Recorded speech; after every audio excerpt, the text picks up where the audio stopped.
Hi guys, welcome back to my channel. আমি মৌমিতা, আমার নতুন একটা ব্লগে তোমাদের সবাইকে স্বাগত। তো দিনটা ছিল শনিবার, একজনের বার্থডেতে আমরা গিয়েছিলাম। তো তার আগের দিন থেকে সেদিনকে যে আমরা যে ভিডিওটা মানে যে ভিডিও করেছি সেটাই তোমাদের সাথে শেয়ার করব। তো আগের দিন বিকেলবেলা থেকে আর সেদিনটা পুরোটা মিলিয়ে একটা ব্লগ বানিয়েছি তোমাদের সাথে শেয়ার করব বলে। তো যাই হোক, যথারীতি আমরা আগের ভিডিওটাতে তোমরা হয়তো দেখে থাকবে যে মাকে একটা সারপ্রাইজ গিফট দিয়েছিলাম, আর সেখানে আমি বলেছিলাম যে আমরা একটু কেনাকাটা করতে যাব, এই কারণেই যে সামনে আমাদের একটা নেমন্তন্ন বাড়ি আছে, সেই জন্য।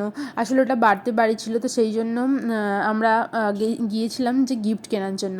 তো জন্মদিন বাড়িটাতে প্রায় পাঁচ ছ হাজার লোকের নেমন্তন্ন ছিল। তো আমরা প্রথমে কনফিউজ ছিলাম যে কী দেবো, আর অত লোকের ভিড়ে আদেও তারা গিফট খুলে দেখবে কিনা, যে আমাদের কি টাকাটা বৃথা যাবে। তো সেই জন্য আমরা ভাবছিলাম যে দেবো কি দেবো না, এরকম একটা ভাবতে ভাবতে তারপর মা বললো যে যেহেতু জন্মদিন, তো আর যাই হোক একটা দেওয়া যেতেই পারে, মানে যাই হোক বলতে একটা কাজে লাগবে এরকম কোনো জিনিস একটা দেওয়া যেতেই পারে।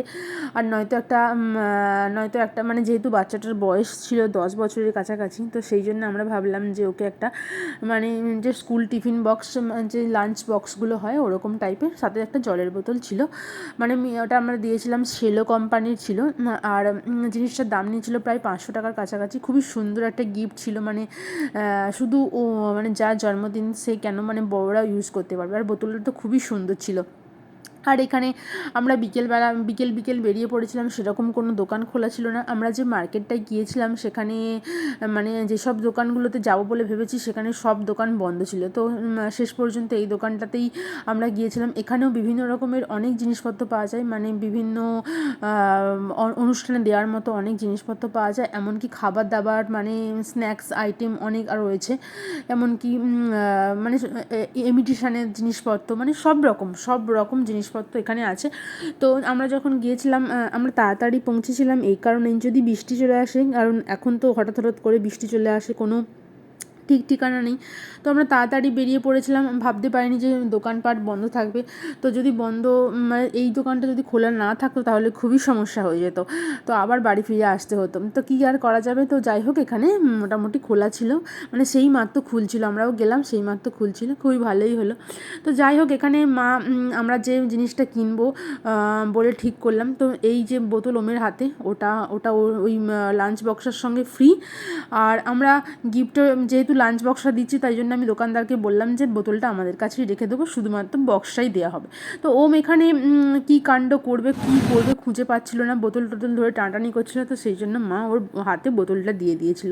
তো তারপর মায়ের একটা নেমন্তন্ন ছিল, মায়ের একটা সাত বাড়ির অনুষ্ঠানের নেমন্তন্ন ছিল। তো সেই জন্য শাড়ি নেওয়া ছিল, তাই ওমকে নিয়ে এই প্রথম শাড়ির মার্কেটে গিয়েছিলাম, মানে মার্কেট বলতে একটা দোকানে গিয়েছিলাম। আর দোকানে ঢুকে ওম তো মানে কী করবে বুঝেই পাচ্ছে না, সেখানে মানে এই প্রথম ও কোনো শাড়ির দোকানে গেল, আর সেখানে গিয়ে এত জিনিসপত্র দেখে ওর মাথা খারাপ হয়ে গেছে। ও এদিক যাচ্ছে ওদিক যাচ্ছে, দোকানের ভেতরে ঢুকে যাচ্ছে, বাইরে বেরিয়ে যাচ্ছে, মানে কী করবে পুরো মানে মানে কী করবে বুঝে পাচ্ছে না। তো যাই হোক বাচ্চা মানুষ, ও এদিক সেদিক দেখছে যাচ্ছে। তারপর যে দোকানের মালিক আর মালিকের বউ ছিল, তো তারা ওর সাথে কথা বলছিল, ও তাদেরকে দেখে দেখে হাসছিল, মানে খুব মজা পাচ্ছিল আর কি, এরকম একটা ব্যাপার। তো প্রথমে মালিকটা ছিল, তারপর কিছুক্ষণ বাদে ওই যে মহিলাটাকে দেখতে পাচ্ছ, তো ওটা হচ্ছে ওনার বউ। তো এবার চলে এলো, এবার তারপর দুজনে মিলে ওর সাথে খুব গল্প করছিল। আর মা এখানে ডিসাইড করতে পারছিল না কি, মানে পারছিল না যে কি দেবে। তো এখানে এই জায়গাটায় কাউন্টারের জায়গাটা খোলা দেখে ওম তো তাদের ভেতরেই পুরো ঢুকে যাচ্ছিল। তারপর কিছুক্ষণ বাদে মানে মহিলাটা ভাবছে যে এই রে বাচ্চাটা ঢুকে আসছে, তো কিছুক্ষণ বাদে উনি ওই কাউন্টারে ওই জায়গাটা বন্ধ করে, মানে যে ওখানটা একটা বন্ধ করার ব্যাপার থাকে, তো বন্ধ করে দিয়েছিল। যতই হোক যাই হোক, ভেতরে যদি ওদের জিনিসপত্র ধরে টানটানি করে, তো সেই জন্যই আরও বেশি বন্ধ করে দিয়েছিল। তো ও ওই জায়গাগুলোতে দেখছে, এদিক যাচ্ছে ওদিক যাচ্ছে, কী করবে বুঝে পাচ্ছে না।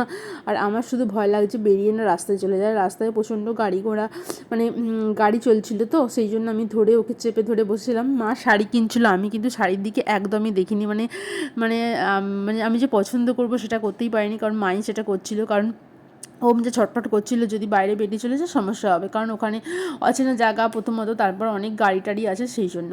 তো এখানে মায়ের সেরকম কিছু পছন্দই হয়নি, মানে দেওয়ার মতো, যেহেতু একটা মানে নিকট আত্মীয়, ওর স্বাদ নিকট, মানে আমার মাসিমণির মেয়ের স্বাদ, তো সেই জন্য তো একটা ভালো জিনিসই তো দিতে হবে। তো মায়ের এই দোকানটাতে সেরকম জিনিসপত্র দেখে পছন্দ হয়নি, তো কী আর করা যাবে, মা কী করলো, মা একটা নিজের জন্য একটা শাড়ি কিনে নিল।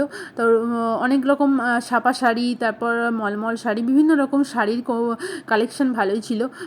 তো মায়ের পছন্দ মতো একটা ছাপা শাড়ি নিয়ে নিল, কিন্তু সাত বাড়িতে তো আর ছাপা শাড়ি দেওয়া যাবে না, তো সেই জন্য তাঁতের খুঁজছিল, কিন্তু সেরকম রং টং পছন্দ হচ্ছিল না, আর যেগুলো পছন্দ হচ্ছিলো সেগুলোর প্রচণ্ড পরিমাণেই দাম বলছিল।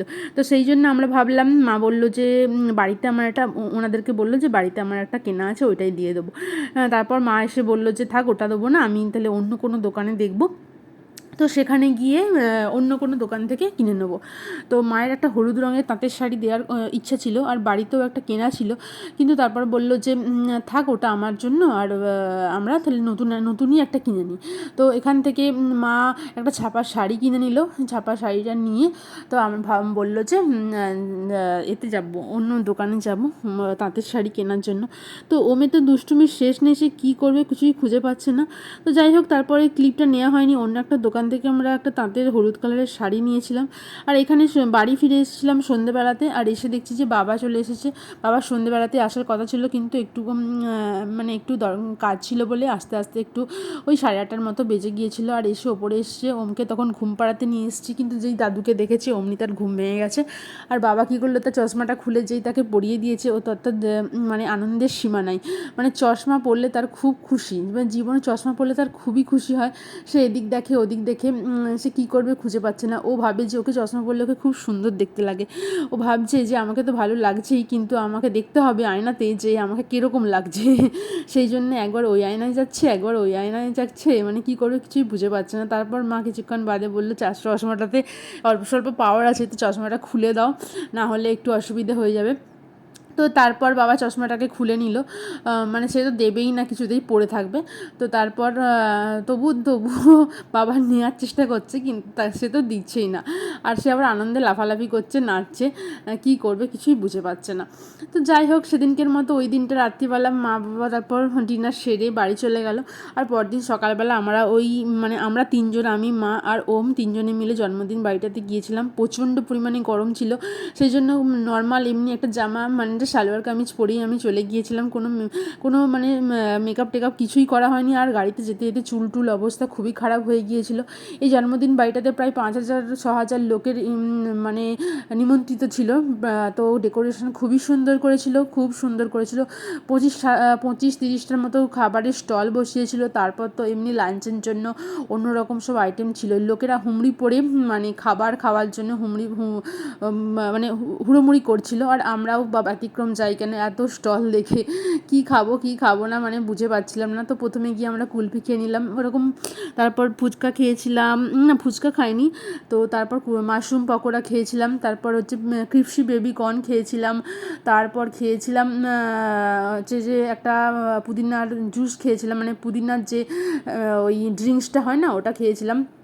আইসক্রিম, কোল্ড ড্রিঙ্কস, হ্যানা ত্যানা এসব তো আর রয়েছে। তো এখানে মানে এদের মানে এই বাচ্চাটার জন্মদিনের জন্য আবার কয়েকটা মানে বডি বিল্ডার, জানি না এরা কারা, যে যাই হোক না কেন, তো পোস্ট টোস্ট দিচ্ছিলো ওনারা, মানে ওকে গার্ড দিয়ে রেখেছিলো। আসলে এত লোকের ভিড়ে যদি মানে ঠেলাঠেলি হয় একটা, সেই জন্যই হয়তো এনেছিল, মানে ওদেরকে মানে ইনভাইট করেছিল, বা যাদের অনুষ্ঠান তাদেরও কোনো রিলেটিভ বা যে হোক হতে পারে, মোটামুটি তাদেরকে দেখলাম। তো এখানে ওমকে কোলে নিয়েই মা ঘুরছিল, কারণ অনেক লোকের ভিড়ে ওম যদি মানে কি বলবো, অনেক লোকের ভিড়ে যেমন এদিক ওদিক যদি ছোটাছুটি করে, তো সেই জন্য মা ওমকে নিয়ে কোলে করেই ঘুরছিল। আর ও বেচারা দেখছিল ওকে, সেরকম ও কিছু খায়ও নি, তো লস্যিটা খুব পছন্দ হয়েছিল, লস্যিটা খুব সুন্দর বানিয়েছিল। আর আমি এখানে মোমো স্টল ছিল, মানে আমার পেটটা এতই ভরে গিয়েছিল যে আমি আর মোমো খাইনি, মাই খেয়েছিল, বললো যে মোমোটা খুব সুন্দর হয়েছে। তো এখানে দেখো কেকের থাকগুলো কি সুন্দর দেখতে লাগছে, পিস পিস করে কেক কাটা হচ্ছিল, ওই স্লাইস করে রাখা হয়েছিল ওই রকম অনুযায়ী দিচ্ছ। তারপর হঠাৎ করে ওরা মনে হয় ভাবলো যে প্রচণ্ড পরিমাণে লোকের আগমন, তো হয়তো কুলাবে না, সেই জন্য ওই স্লাইসটাকে আবার দুভাগে ভাগ করছিল। তো মা বললো মা যখন খেয়েছে তখন নাকি পুরো স্লাইসটা ছিল, কিন্তু আমি যখন মানে নিতে গিয়েছিলাম, তখন হচ্ছে যে অর্ধেকটা করে কাটছিল। আর কেকটা দেখে আমার খুব একটা পছন্দও হয়নি, মানে হয়তো ভালো খেতে হবে কিন্তু আমার ঠিক পছন্দ হয়নি বলে সেই জন্য আমি আর বললাম যে নেবো না। তো প্রচণ্ড যেহেতু গরম ছিল, আমাকে টুপি পরিয়ে নিয়ে গিয়েছিলাম, ওর মাথাটা ঘেমে যাচ্ছিলো বলে মা ওকে ওই ফ্যানটার সামনে দাঁড় করিয়েছিল।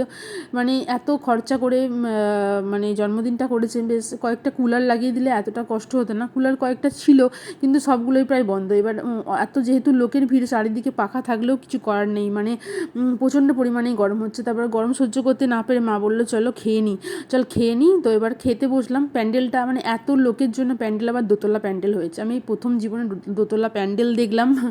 মানে কোনোদিনও তো এত লোকের ভিড়ে কোনো ইনভিটেশন খেতে যাইনি, এই প্রথম গিয়েছিলাম। তো দোতলা প্যান্ডেলও দেখলাম। তো আমরা কিছুক্ষণ বসে থাকার পর আমাদের লাঞ্চ চলে এলো। লাঞ্চে অনেক কিছু আইটেমই ছিল। তো আমরা যথারীতি খাওয়া দাওয়া কমপ্লিট করে বাড়ি চলে এসেছিলাম, কারণ এতই গরম আর থাকতে ইচ্ছা করছিল না। মানে তো এখানে লাঞ্চের মধ্যে ছিল আলু ভাজা ছিল, ডাল ছিল, শুক্তো ছিল, ও তারপর পনিরের তরকারি ছিল, তারপর পোলাও ছিল, পায়েস ছিল, অনেক কিছুই ছিল। তো আমরা লাঞ্চ সেরে চলে এলাম বাড়ি।